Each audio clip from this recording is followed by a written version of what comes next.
लोगों को cricket class में स्वागत है। इस चैनल को सब्सक्राइब और लाइक करना ना भूलें और बेल आइकन का बटन दबा दें। आज आपको प्रतिलेखन संख्या 33 और 34 लिखाएंगे 80 के स्पीड में। इसका कड़ा वर्ड अपलोड कर दिए हैं, इसको 2 बार देख लें और लिखना प्रारंभ करें। Ready, last ready and start. महोदय, आज के इस समारोह का अपना अलग महत्व है। पंचायत भारतवर्ष की एक बहुत पुरानी संस्था है और जैसा अभी कहा गया, इन्हीं पंचायतों के कारण ही भारतवर्ष अब तक जीवित रह सका है। हम पर बाहर से बार बार आक्रमण हुए, विदेशियों की विजय हुई, पर ग्राम पंचायतें अपने स्थान पर ज्यों की त्यों बनी रहीं।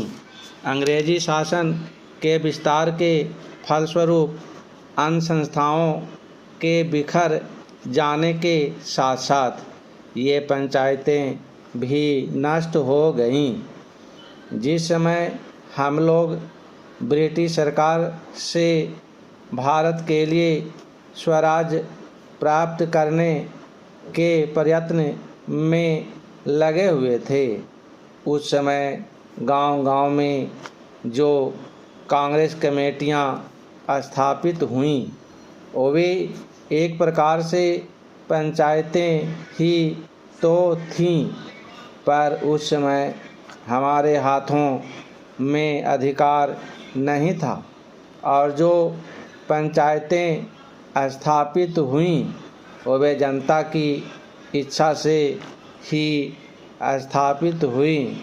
हमारे हाथों में जब अधिकार आया तो उस समय ये ग्राम पंचायतें सभी स्थानों पर थीं। संविधान बनाते समय भी यही सोचा गया कि ऊंची व्यवस्थापिका सभाओं तक पहुंचने के लिए पंचायतें ही सबसे पहली कड़ी होंगी। उसके बाद सभी प्रदेशों और राज्यों की सरकारों ने पंचायत संबंधी कानून पास किए और पंचायतें स्थापित होने लगीं। इस समय प्रायः सभी राज्यों में पंचायतें हैं। यह दूसरी बात है कि कहीं पर उनका काम भली भांति चल रहा है और कहीं उतने सुचारू रूप से नहीं चल रहा। आज यह सुनकर मुझे बहुत प्रसन्नता हुई कि आपके इस राज्य में पंचायतों को ठीक रूप से चलाने पर बड़ा जोर दिया जा रहा है। जिनका काम सबसे अच्छा और सुंदर समझा जाता है, उनको पुरस्कार दिया जाता है। इसलिए मैंने आपकी ओर से आज 2-4 पंचायतों के मुखिया लोगों को अनुदान दिया। मैं उनको बधाई भी देना चाहता हूं कि उनका काम 4000 ग्राम पंचायतों में सबसे अच्छा समझा गया।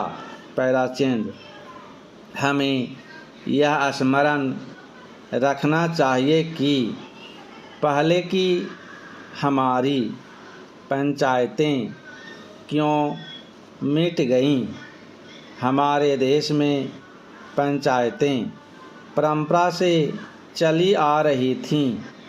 अंग्रेज़ों ने भी मुक्त कंठ से इस बात को स्वीकार किया कि भारत का प्रत्येक गांव गणराज्य था, पर एक समय आया जब गांव स्वतंत्र गणराज्य न रहे और देश परतंत्र हो गया। इसका कारण हम में कमजोरियों का आना था। हमें उन कमजोरियों से अभी भी बचते रहना चाहिए, जिससे फिर से वह दिन न देखना पड़े। वह कमजोरी थी उन पंचायतों का संकीर्ण दृष्टिकोण।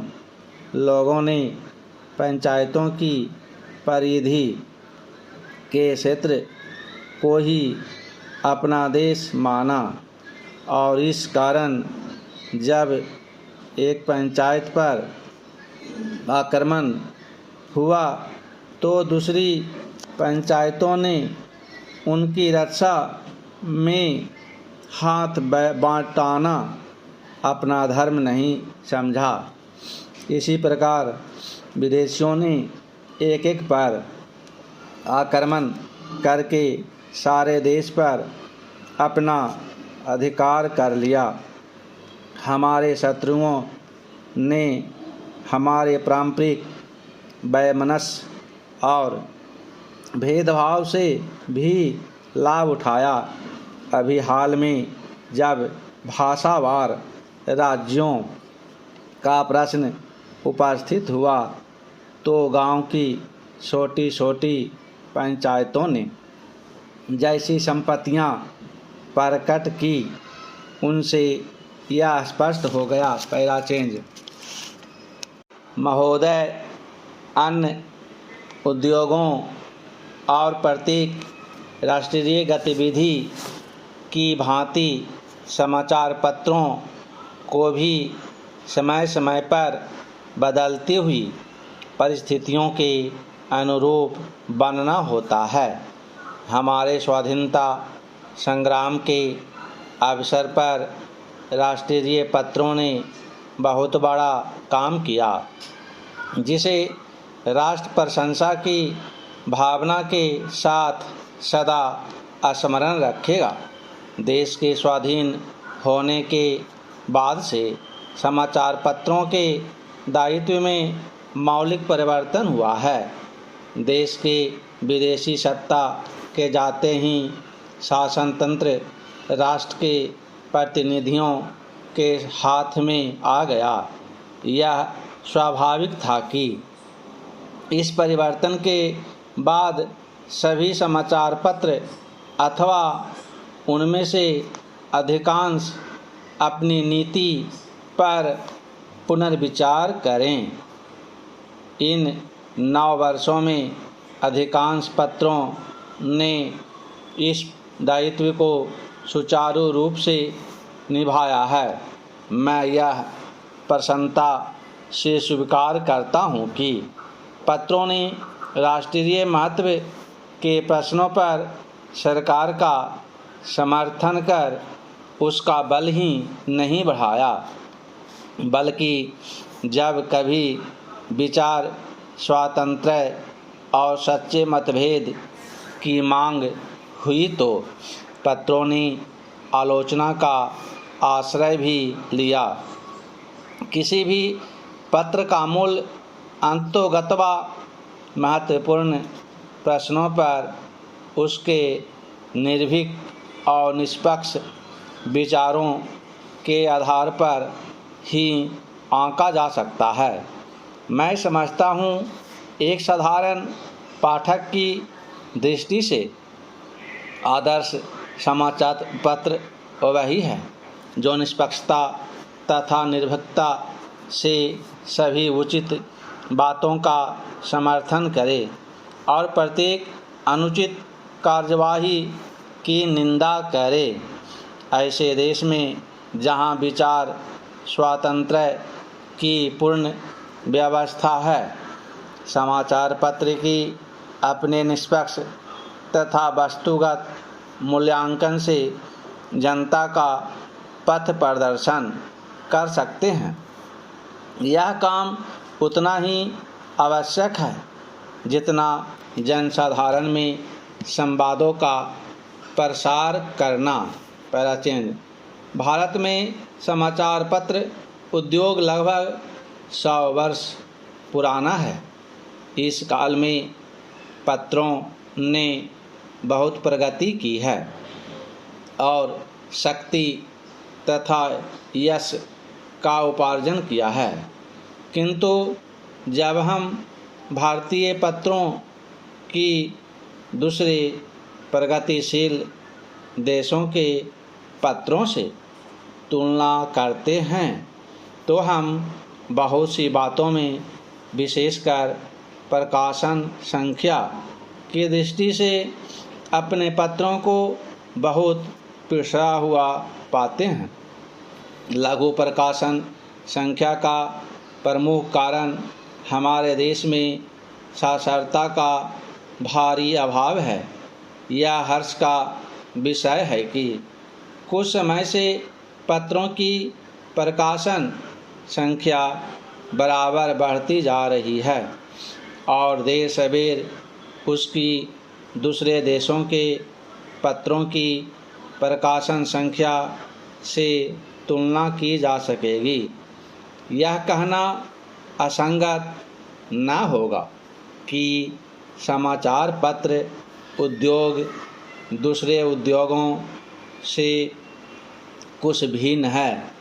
वास्तव में इस उद्योग और दूसरे उद्योगों में यदि कोई समान बात है तो यही कि दोनों की गणना उद्योगों में होती है।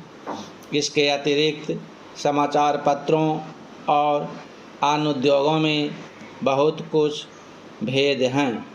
किसी भी उद्योग पर राष्ट्रीय संगठन और राष्ट्र के लोगों के विचार, उनके लक्ष्य तथा महत्वाकांक्षाओं को व्यक्त करने का इतना भारी उत्तरदायित्व नहीं जितना समाचार पत्र उद्योग पर है।